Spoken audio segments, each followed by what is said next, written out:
मागच्या पिरियडला आपण बघितलं सभांचे प्रकार, एक भागधारकांच्या सभा आणि एक संचालकांच्या सभा. तर भागधारकांच्या सभेत नियामक सभा, वार्षिक सर्वसाधारण सभा आणि विशेष सर्वसाधारण सभा हे 3 प्रकार आपण पाहिले. त्याच्यातलं पहिल्यांदा आपण बघतो आहोत नियामक सभा. आता नियामक सभा ही जी आहे ही कंपनीच्या भागधारकांची पहिली सभा असते. कंपनी कायदा 1956च्या कलम 165 नुसार भागांनी मर्यादित कंपनी व हमीने मर्यादित असलेल्या प्रत्येक सार्वजनिक कंपनीला ही सभा कंपनीचा व्यवसाय सुरू झाल्यापासून 1 महिन्यानंतर आणि 6 महिन्याच्या आत भरवणे बंधनकारक आहे. म्हणजे काय झालं की जी सभा आहे ही पहिली सभा असते आणि कंपनी कायद्याच्या 1956च्या कलम 165 नुसार जे भागधारकांनी म्हणजे जे कंपनी आहे ज्यांना कंपनीचा कायदा लागू आहे, जे भागधारकांच्या माध्यमातून भांडवल गोळा करतात, अशा कंपनींना प्रत्यक्ष व्यवहार सुरू झाल्यावर 1 महिन्यानंतर आणि 6 महिन्याच्या आत ही सभा घेणं बंधनकारक आहे. ही सभा कंपनीच्या आयुष्यात एकदाच घेतली जाते, म्हणून त्यालाच नियामक सभा किंवा स्टॅच्युटरी मीटिंग असं म्हणतात. कंपनीच्या स्थापनेपासून सभेच्या तारखेपर्यंत, म्हणजे जेव्हा कंपनीची रजिस्ट्रेशन झालं तेव्हापासून कंपनी सभेच्या दिवसापर्यंत कंपनीने काय काय केलं याचा अहवाल सभासदांना सादर करायचा असतो. म्हणजे काय काम केलं, जेव्हापासून कंपनीचं रजिस्ट्रेशन झालं आणि कंपनी अस्तित्वात आली तेव्हापासून सभेच्या दिवसापर्यंत काय काय काम झालं हे कळवणं या सभेचा भागधारकांना कळवणं हा या सभेचा मुख्य उद्देश असतो. खाजगी कंपन्यांना ही सभा घेण्याची गरज नसते. आता ही सभा जी आहे ही फक्त ज्या भागाने म्हणजे भाग भांडवलाद्वारे ज्या सभा कंपनी अस्तित्वात येतात त्यांच्यासाठी ही सभा आवश्यक आहे. आता आपण बघू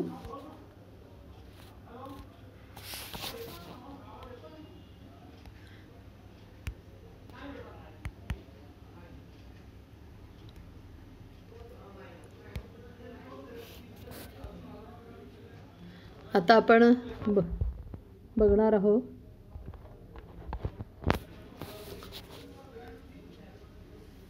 नियामक सभेची उद्दिष्टे. आता हे जी नियामक सभा आहे याची उद्दिष्ट काय आहे ते आपण बघणार आहोत. कंपनी कायदा 1956च्या कलम 165 नुसार तरतुदींचे पालन करणे. कंपनी कायदा जो 1956 आहे त्याचं कलम 165 जे आहे त्याच्यात ज्या काही तरतुदी दिलेल्या आहेत त्या सर्वांचं पालन होणं आवश्यक असतं.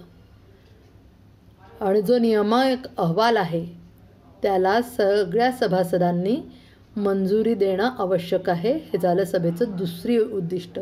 तिसरं उद्दिष्ट असं आहे कंपनीच्या भागधारकांना कंपनीच्या नोंदणीनंतर, जसं मी सांगितलं मगाशी, रजिस्ट्रेशननंतर काय काय झालं, किती डेव्हलपमेंट झालं, प्रगतीची आणि स्थापनेची माहिती देणं, ही प्रत्येक भागधारकाला ही माहिती देणं आवश्यक असतं.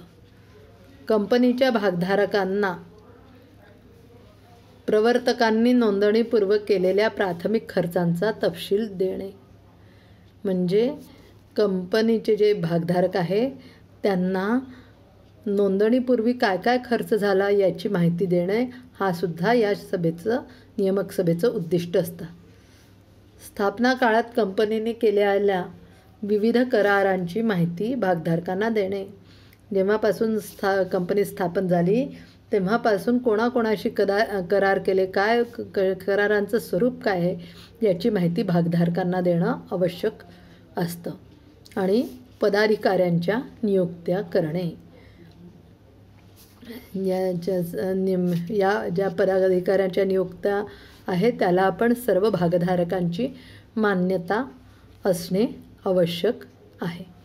आता याच्यात काही कायदेशीर तरतुदी आहेत. आता त्या कायदेशीर तरतुदी कुठल्या ते आपण बघणार आहोत. सभा भरवण्याचा कालावधी. आता ही सभा भरवण्याचा जो कालावधी आहे तो असा आहे की सार्वजनिक जी कंपनी आहे त्याला व्यवसाय प्रारंभ करण्याचा संमती मिळाली, त्याचं सर्टिफिकेट मिळालं, त्याचा दाखला मिळाल्यानंतर 1 महिन्यानंतर आणि पण 6 महिन्याच्या आत कंपनीने नियामक सभा घेणे आवश्यक असतं. आणि ही सभा कंपनीच्या आयुष्यात फक्त एकदाच घेतली जाते. हे त्याचं कायदेशीर तरतुदींमध्ये हे महत्त्वाचा मुद्दा आहे. म्हणजे रजिस्ट्रेशन झाल्यावर 1 महिन्यानंतर आणि 6 महिन्याच्या आत आणि कंपनीच्या आयुष्यात एकदाच. दुसरं, सभा बोलविणारी अधिकारी व्यक्ती. आता कोण असतं ही? तर संचालक मंडळ, ज्यांना कामकाज करायचा अधिकार शेअर होल्डर्सनी दिलेला आहे. आपण बघितलं आधी की संचालक मंडळांची नियुक्ती शेअर होल्डर्सच्या मार्फत होते, कारण की सगळे शेअर होल्डर पूर्ण सगळीकडे विखुरलेले असतात, तर ते प्रत्यक्ष कामात सहभाग घेऊ शकत नाही. मग त्यांच्याद्वारे संचालक मंडळ हा कंपनीचा कारभार सांभाळत असतात. म्हणून संचालक मंडळांना ही सभा बोलवण्याचा अधिकार आहे. आणि ही सभा बोलवण्यासाठी संचालक मंडळांच्या सभेत आधी तो ठराव मंजूर करून घ्यावा लागतो. समजा संचालक मंडळ ठराविक मुदतीत सभा बोलवू शकलं नाही तर न्यायालयाकडून ही सभा बोलवण्याचा आदेश दिला जाऊ शकतो. म्हणजे ही सभा अतिशय महत्त्वाची अशी सभा आहे. सभेची सूचना. नियामक सभेची सूचना जी आहे ती सभेच्या कमीत कमी 21 दिवस अगोदर सभासदांना दिली पाहिजे. या सभेच्या सूचनेबरोबर नियामक अहवालाची एक प्रतही पाठवावी लागते. म्हणजे जे 6 महिन्यात जे काही घडामोडी झाल्या, जे काही तरतुदी केल्या गेल्या किंवा जे काही निर्णय घेतले जाते त्याचा अहवाल तयार करून त्याची एक प्रत ही सर्व सभासदांना सभेच्या 21 दिवस अगोदर पाठवावी लागते. पुढला मुद्दा आहे गणसंख्या. गणसंख्या म्हणजे कोरम की गणसंख्या म्हणजे कोरम. कोरम म्हणजे सभेला उपस्थित असलेले लोक. म्हणजे सभेला जे कमीत कमी किती लोक उपस्थित असले पाहिजे त्याला म्हणतात कोरम. नियामक सभा ही सार्वजनिक कंपनीलाच बोलवावी लागते, खाजगी कंपनीला बोलवावी लागत नाही. जर कंपनीच्या नियमावलीत वेगळी काही तरतूद केलेली नसेल तर कंपनी कायद्यांनी ठरवलेली 5 सभासद ही संख्या गणपूर्ती संख्या समजली जाते. पण कंपनीने काही नियम केला असेल तर त्याप्रमाणे ती संख्या बदलू शकते. पण काही नियम केला नसेल तर कमीत कमी 5 सभासद त्या सभेला उपस्थित असणं आवश्यकच असतं. गणपूर्ती संख्येचा अभाव म्हणजे तेवढे सभासद समजा मीटिंगच्या वेळेला हजर राहिले नाही तर नियामक सभा ही तहकूब करता येते. समजा ही सभा बोलवली नाही तर शिक्षा काय? तर कंपनी कायदा कलम 165 मधल्या नियमानुसार किंवा त्याच्या तरतुदीचं पालन करण्यात चूक झाली तर जे संचालक किंवा जे अधिकारी असतात त्यांना 5,000 रुपयेपर्यंतचा दंड द्यावा लागतो. तसंच कंपनीने ही सभा ठराविक मुदतीत न घेतल्यास न्यायालयाकडून कंपनी विसर्जनाचा म्हणजे कंपनीला कामकाज करण्याचा अधिकार देण्यात येत नाही. पुढे बघणार आहोत आपण नियामक अहवाल. नियामक अहवाल स्टॅच्युटरी रिपोर्ट. नियामक अहवालाची प्रमाणित केलेली प्रत नियामक सभेच्या सूचनेबरोबर प्रत्येक सभासदाकडे पाठवणे आवश्यक असते. त्याचं आपण जेव्हा कायदेशीर तरतुदी बघितल्या तेव्हा बघितलंच. जी काही म्हणजे नियामक अहवालाची जी प्रत असते ती सूचनेबरोबर, सूचना 21 दिवसापूर्वी पाठवतो, त्याच्याबरोबर तो अहवालही प्रत्येक भागधारकाला मिळणं आवश्यक असतं. नियामक अहवाल हा अचूक असला पाहिजे. त्याच्यात कमीत कमी 2 संचालकांनी आणि CAनी सही करणं आवश्यक असतं. म्हणजे ही कंपनीचं कामकाज सुरू होण्यापूर्वीची आपण त्याला म्हणू बॅलन्स शीटही सादर करावी लागते. या अहवालाची प्रमाणित प्रत नोंदणी अधिकाऱ्याकडे पण सादर करावी लागते. हा अहवाल जो सेक्रेटरी आहे तो ठराविक नमुन्यात तयार करतो आणि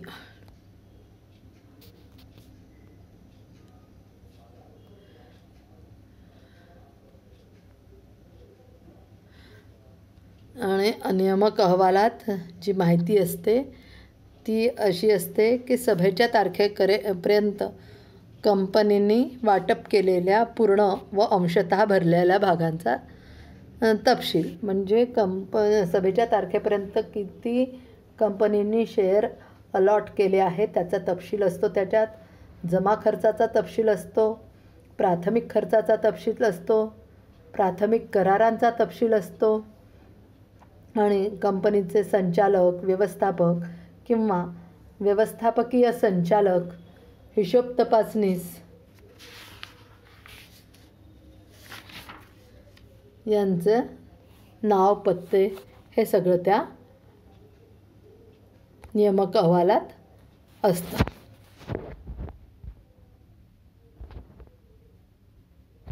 तर ही नियामक अहवालात असणारी माहिती असते आणि हा सगळा अहवाल तयार करून प्रत्येक भागधारकाकडे पाठवला जातो. आता ही जी नियामक सभा आहे या नियामक सभेसंबंधी चिटणीसाची कार्य काही आहेत ती बघू आपण. चिटणीस म्हणजे सेक्रेटरी, तर ही त्याची कार्य काय काय आहे हे आपण बघणार आहोत. आता जो सेक्रेटरी असतो त्याला सभेपूर्वी काही कामं करावे लागतात, सभे चालू असताना काही काम करावे लागतात आणि सभेनंतर काही काम करावे लागतात. तर कुठलीही सभा असो, चिटणीसाचं जे काम आहे ते सभेपूर्वीचं असतं, चालू असतानाचं असतं आणि सभा संपल्यानंतरसुद्धा असतं. त्याच्यामुळे सभेपूर्वी काय काय काम सेक्रेटरीला करावं लागतं ते आपण बघणार आहोत. नियामक अहवाल. नियमित अहवाल ठराविक नमुन्यात तयार करून घेणे किंवा तयार करणे आणि कमीत कमी 2 संचालकांकडून तसंच व्यवस्थापकीय संचालकांकडून तो बिनचूक असल्याचे प्रमाणपत्र मिळवणे. म्हणजे संचालक मंडळांनी तो अहवाल बरोबर असल्याचं प्रमाणपत्र देणं आवश्यक असतं. तसंच हिशोब तपासणीचा अहवाल जो ऑडिटर्सचा रिपोर्ट असतो, तर चिटणीसाला नियामक अहवाल हिशोब तपासणीसाकडून प्रमाणित करून घ्यावा लागतो. हिशोब तपासणीसाचे भाग वाटप व जमा खर्च खात्याचे तपशील प्रमाणित करावे लागतात. प्रमाणित करता म्हणजे सर्टिफाईड करावे लागतात. संचालक मंडळांची सभा बोलवणे म्हणजे नियामक सभेच्या पूर्वी संचालक मंडळांची सभा बोलवून चिटणीसाला बोलवावी लागते. आणि नियामक अहवाल बिनचूक असल्याचं किमान 2 संचालकांनी त्या सभेत प्रमाणित करावे लागतं. त्या दोन संचालकांपैकी एक संचालक व्यवस्थापकीय संचालक असावा लागतो.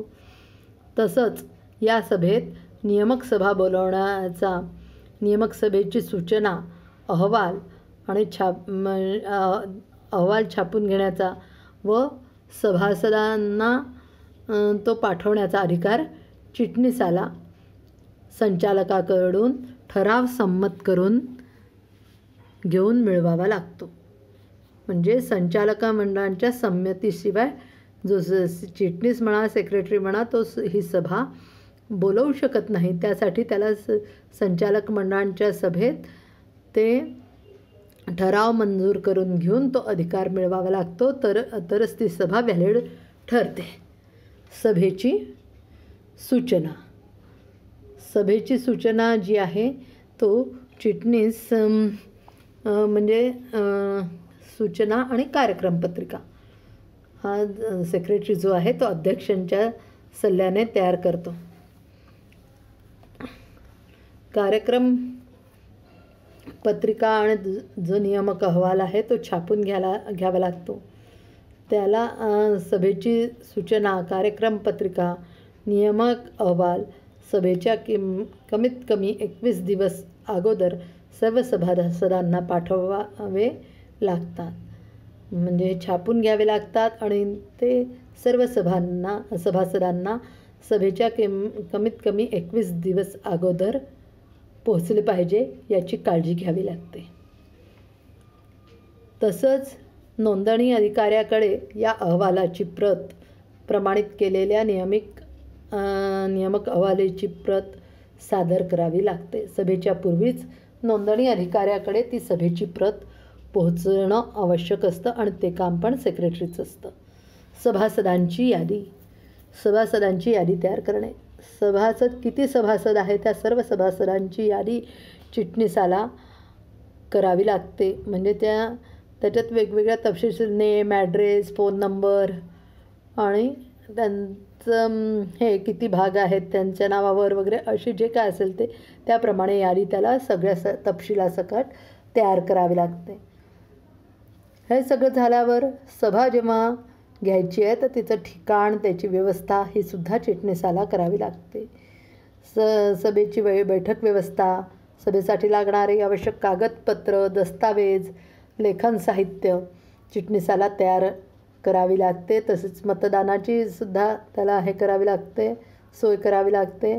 आणि या व्यतिरिक्त जी काही आवश्यक असेल ती सर्व व्यवस्था सेक्रेटरीला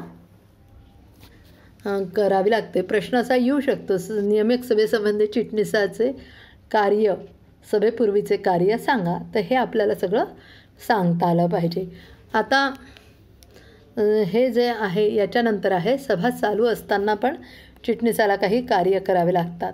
ते कार्य गणसंख्या आजमावणे, म्हणजे किती लोक हजर आहेत प्रत्यक्ष सभेच्या दिवशी हे चिटणीसाला बघावं लागतं. चिटणीसाला गणपुरती संख्या हजर असल्याची खात्री करून घ्यावी लागते. आणि या सभेसाठी 5 ही सभासद संख्या आवश्यक असते. आपण बघितलं की कमीत कमी 5 हे लोक तिथे हजर असले पाहिजे. उपस्थिती नोंदवणे आणि त्यांच्या सह्या घेणे. सभेला हजर असलेल्या सभासदांची उपस्थिती चिटणीसाला नोंदवावी लागते.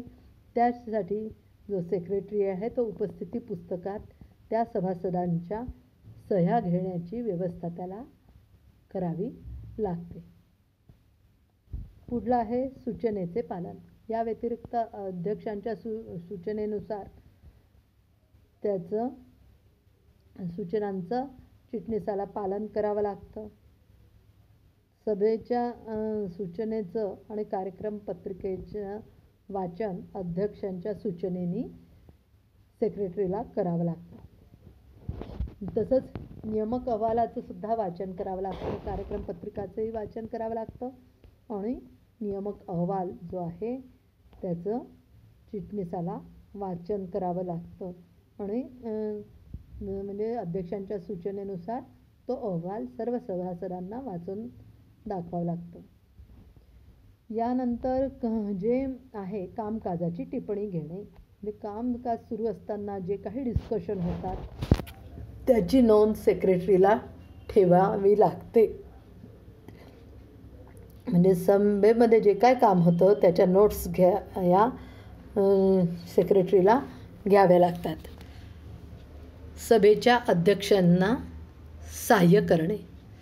सभेचे जे अध्यक्ष आहेत त्यांना योग्य ती सहाय्य करावं लागतं, मदत करावं लागतं, त्यांना योग्य ती माहिती पुरवावी लागते. तसेच त्यांना योग्य ते कागदपत्र, योग्य ते दस्तावेज, संदर्भ म्हणून त्याला तयार ठेवावे लागतात.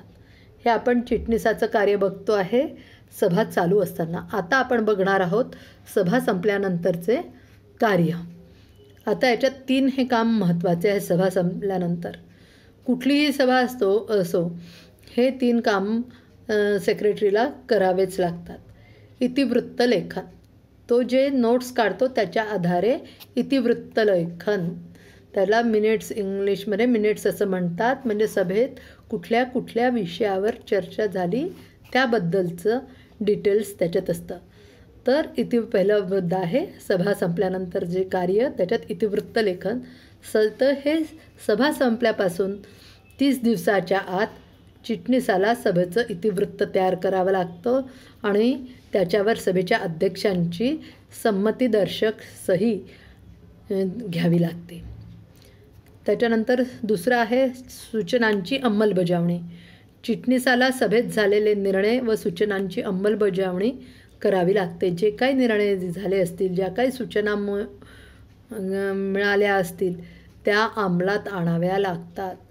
हे काम सेक्रेटरीचं असतं. जे काही डिस्कशन झालं त्याप्रमाणे काम करून घेणं हे काम सेक्रेटरीचं असतं. नोंदणी अधिकाऱ्याकडे सादर करणे. जे काही नियामक सभेत एखादा ठराव विशेष म्हणून संमत झाला असला तर त्याची एक प्रत नोंदणी अधिकाऱ्याकडे सभा झाल्यापासून 30 दिवसाच्या आत सादर करावी लागते. त्या नोंदणी अधिकाऱ्याकडे ती सभा झाल्यावर 30 दिवसाच्या आत ती प्रत सादर करावी लागते. विशेष अधिकार म्हणजे विशेष ठराव मंजूर झाल्या असेल तर. हे झालं नियामक सभेसंबंधीचं चिटणीसाचे कार्य सभा चालू असताना, सभेच्या पूर्वी आणि सभेच्या नंतर. आता आपण पुढच्या पिरियडला बघू. ही आपण नियामक सभा बघितली. आता पुढच्या पिरियडला आपण वार्षिक सर्वसाधारण सभा म्हणजे काय ते बघू. बाय.